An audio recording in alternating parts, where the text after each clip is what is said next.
தந்தை, மகன், தூய ஆவியின் பெயராலே ஆமேன். மாற்கு எழுதிய நற்செய்தியிலிருந்து வாசகம். அதிகாரம் 2, இறைவசனங்கள் 13 முதல் 17 முடிய.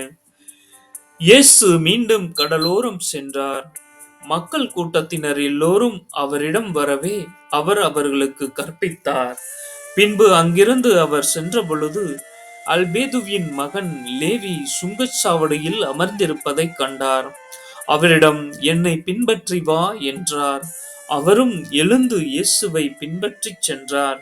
பின்பு அவருடைய வீட்டில் பந்தியில் அமர்ந்த பொழுது வரி தண்டுபவர்கள், பாவிகள் ஆகிய பலர் இயேசுவோடும் அவருடைய சீடரோடும் விருந்துண்டனர். ஏனெனில் இவர்களுள் பலர் இயேசுவை பின்பற்றியவர்கள்.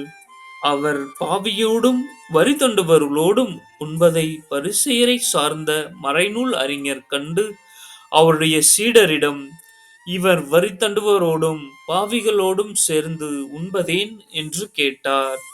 இயேசு இதை கேட்டவுடன் அவர்களை நோக்கி, நோயற்றவருக்கு அல்ல, நோயுற்றவருக்கே மருத்துவம் தேவை. நேர்மையாளர்களை அல்ல, பாவிகளையே அழைக்க வந்தேன் என்றார். இது ஆண்டவரின் அருள்வாக்கு.